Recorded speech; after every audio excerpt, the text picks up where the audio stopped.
এই ছবিগুলো স্পষ্ট করে দিচ্ছে যে তৃণমূল আমলে তোলাবাজি, সিন্ডিকেট রাজ, কাটমানি বা এই ধরনের অপরাধটা একটা সিস্টেমে পরিণত হয়েছিল। এবং দ্বিতীয় বিষয়, এই পরিবর্তনের পর আইনের শাসন এবং আইনের ফাঁস যত কড়া হচ্ছে তত কিন্তু একের পর এক ধরপাকড় শুরু হচ্ছে এবং তত যারা কাটমানি নিয়েছিল তারা কার্যত প্রচার করে কাটমানি ফেরত দেওয়ার কাজটা শুরু করেছে।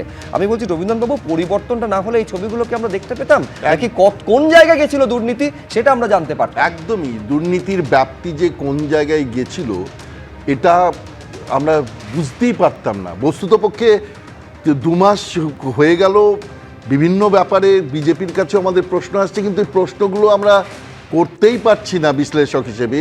যে তৃণমূল প্রতিদিন যে যে দুর্নীতির যে বিভিন্ন ধরনের দুর্নীতির হদিশ দিচ্ছে বা হদিশ পাওয়া যাচ্ছে, তাতে আর এর ব্যাপারে প্রশ্ন করা হচ্ছে না। আপনি বলছেন প্রশ্ন করার মাপকাঠিটা এতটা উঁচুতে তৃণমূল কংগ্রেস নিয়ে গেছিল, এতটা উঁচুতে অন্যায়টাকে নিয়ে গেছিল যে তার মাঝে যে প্রশ্নগুলো ওঠার কথা সেগুলো গুরুত্বহীন হয়ে যাচ্ছে। মানে উন্নয়ন সম্পর্কিত নানা প্রশ্ন আসছে, সেই প্রশ্নগুলো যে করব, যেমন পশ্চিমবঙ্গ নিয়ে কোনো পলিসি যদি করা যায়, যেমন মাসুল সমীকরণ বা লাইসেন্স রাজ কংগ্রেস আমলে পূর্ব ভারতের তথা পশ্চিমবঙ্গের কতখানি ক্ষতি করেছে সে এই প্রজন্মের ছেলেমেয়েরা জানে না, আমরা জানি।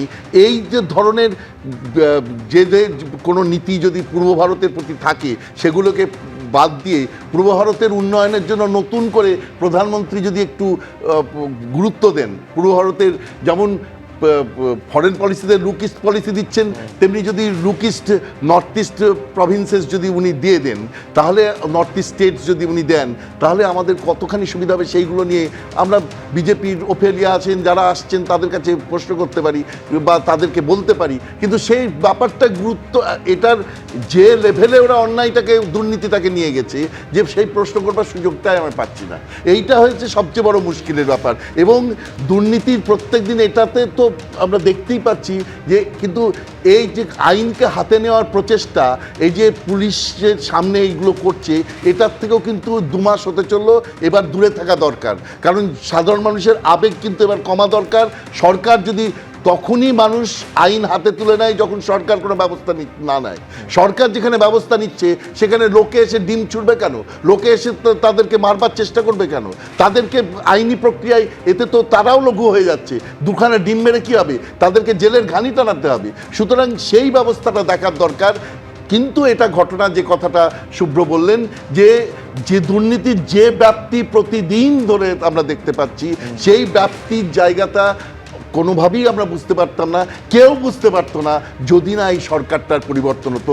আমরা বুঝেছিলাম দুর্নীতির সরকার, চুরির সরকার, কাটমানির সরকার, সিন্ডিকেটের সরকার, বা ধর্ষণ সাংঘাতিকভাবে বেড়ে গেছিল, সেগুলো চলছিল।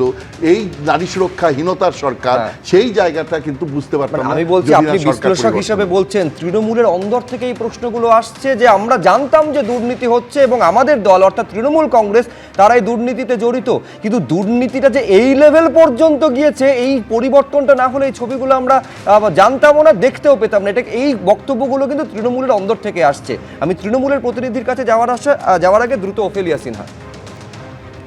তৃণমূলের লোকেরা এখন বলছে তাদের দল যদি ক্ষমতায় আসতো আজও তারা বলতো খুব ভালো কাজ করছেন মমতা বন্দ্যোপাধ্যায়। এখন তো আমার মনে হচ্ছে তারা প্রত্যেকে রাত্রিবেলা কে কখন একটা করে রেজিগনেশন লেটার লিখে মাথায় বালিশের তলায় নিয়ে ঘুমোচ্ছেন, সকালে দিয়ে দেবেন, সকালে আবার নতুন খবর, এরম ভয় লাগছে। কারণ এরা প্রত্যেকে আপাত মস্তক চুরিতে একেবারে ডুবে রয়েছেন। এইটা দিনের ডাকাতি মমতা বন্দ্যোপাধ্যায় করেছিলেন, ফাইল একেবারে দিনে ডাকাতি। তার দেখে একেবারে অনুকরণকামী তারা রয়েছে, অনুকরণ প্রিয় যারা রয়েছে, তার চেলা চামুন্ডা নেতারা, তারা দিনে ডাকাতি করতে বেরিয়ে যাচ্ছে। এই দলের মূল ভিত্তি ছিল টাকা, টাকা দিয়ে পদ মানে ক্ষমতা, ক্ষমতা মানে শাসনকে একেবারে শাসকের হাতে করে নেওয়া, শাসকের আইন পরিচালনা করা। সেইভাবে একেবারে তোলাবাজের সরকারে পরিণত হয়েছিল এই দলটা। আর অনেকেই এটা বলে যে এখন ধরা পড়ছে, এই হচ্ছে কেন, ডিম মারা হচ্ছে। দেখুন, সেটা মানুষ তাদের রাগের যে বহিঃপ্রকাশ সেটা হয়তো করে ফেলছে, সেই উত্তেজনা এখন কমিয়ে আনা ভালো। এই ছবিগুলোকে তো তৃণমূল কংগ্রেসও প্রচারের জন্য হাতিয়ার করতে পারে।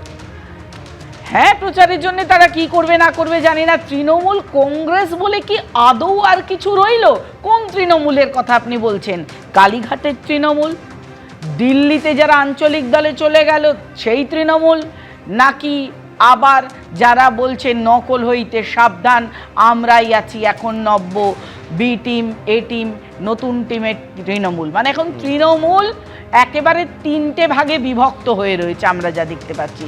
আসল তৃণমূলকে, নকল হইতে সাবধান, এই রকম বিষয় যাদের চলছে, গোড়া তৃণমূল যার ছিন্নমূলে পরিণত হয়েছে। দেখুন, গোড়া একটা শেষ বিষয় হয়ে গেছে। একেবারে রাজ্যের মুখ্যমন্ত্রী একবার নয় একাধিকবার বলেছেন যে আইন নিজের হাতে নেবেন না, আইনের ওপর ভরসা রাখুন, যাদের বিরুদ্ধে দুর্নীতির অভিযোগ, প্রশাসন রয়েছে, সরকার রয়েছে, আইন রয়েছে, তারা সেই ব্যবস্থা করবে। কিন্তু আমার এখানে প্রদীপ্তদার কাছে প্রশ্ন থাকবে যে তৎকালীন মুখ্যমন্ত্রী মমতা বন্দ্যোপাধ্যায় গুণে শেষ করতে পারবেন না। কতবার বলেছেন যে তাদের সরকারের মূল নীতি হচ্ছে জিরো টলারেন্স টু করাপশন। আমি বলছি, মুখে জিরো টলারেন্স টু করাপশন বলা হয়েছে, আর করাপশনের একেবারে পাহাড় তৈরি হয়েছিল। প্রদীপ্তদা, আমি আবারও বলছি, আমাকে একটু মানে ব্রেক না দিয়ে, মানে কোনোভাবে ডিস্টার্ব না করলে একটু সুবিধা হয়। জাস্ট 30-40 সেকেন্ডে হয়তো বলে দেবো। 2021 সাল অনওয়ার্ডস কোনো বড় কোনো করাপশানের চার্জ তৃণমূলের কাছে নেই, এটা সবাই জানে। 2021 সাল অনওয়ার্ডস যা করাপশান চার্জেস 2020 বা তার আগে, এবং সেই কনটেক্সটে যখন 2020 সালে একটা ঢল নেমেছিল দল পরিবর্তনের, সেখানে বড় নেতারা এরকম করে কাগজ তুলে দেখিয়েছিলেন কোন ব্যাংকে কোথায় কার টাকা রয়েছে, সব তথ্য রয়েছে। আমরা 2016 থেকে 2019 সাল 20 সাল অবধি দেখেছিলাম বিজেপির নেতারা তোমার সামনে বসে বলছে যে 5টা জেলায় কোনো এক নেতা সব থেকে বেশি চাকরি চুরি করেছে। তোমার চ্যানেলে বসে বিজেপির মুখপাত্ররা বলছে সব থেকে বেশি খুন করিয়েছে, সব থেকে বেশি দলত্যাগ করিয়েছে। তাহলে সেই নেতাদের কাছে তো সমস্ত আমি শেষ করব, সমস্ত তথ্য তাদের কাছে রয়েছে। তুমি চেয়েছিলে প্রদীপ্তদা, আমি দিয়েছি, কিন্তু পাশাপাশি এই প্রশ্নটা রাখতে হবে। 2021-এ পোস্ট পোল ভায়োলেন্স এমন জায়গায় গেল যার জন্য জাতীয় নির্বাচন কমিশন তাদের টিম মার্জনা করবে, জাতীয় মানবাধিকার কমিশন তাদের টিম পাঠিয়েছিল এখানে। দিদি আমি শেষ করে দিই, দিদি শেষ করি, আপনি লিখে রাখুন, আমি বলে দিচ্ছি।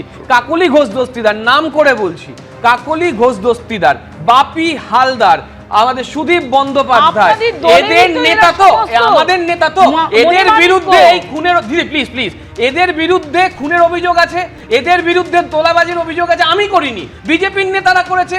তাহলে আজকে 20 জন সাংসদ, প্লিজ প্লিজ, আমি বলছি না, বিজেপির লোকে বলেছে, বিজেপির লোকে বলেছে, আমার কথা বলছি না, প্লিজ দিদি প্লিজ প্লিজ প্লিজ, আমি জানি আপনার ডিস্টার্ব হচ্ছে, বলছি 20 জন সাংসদ মানে 140 জন বিধায়ক, তাদের বিরুদ্ধে যে যে অভিযোগ বিজেপি করেছিল, আজকে সেই বিজেপির ঘরে বসে যখন বৈঠক হচ্ছে, সেই বিজেপির নেতা যখন ঠিক করে দিচ্ছে ওই দলে যাও, তখন তারা বলছে এনডিএ তে সাপোর্ট করব, সাপোর্ট করব, তাদের হাতে রক্ত লাগাতে ভাষণ হয়ে গেল।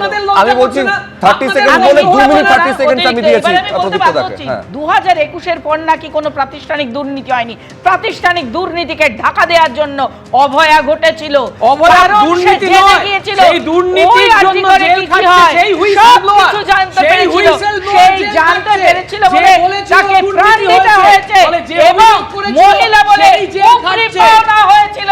ধর্ষণ ওরফে গণধর্ষণ, যাকে আবার জালিয়াতি করে রাখা হয়েছিল, এই শাসকের আইনের বলে তারা ঢেকেছিল।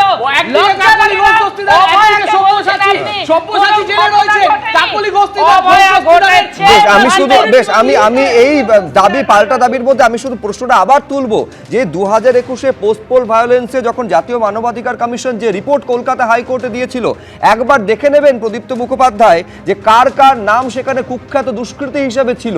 এবিপি আনন্দ, এগিয়ে থাকে, এগিয়ে রাখে।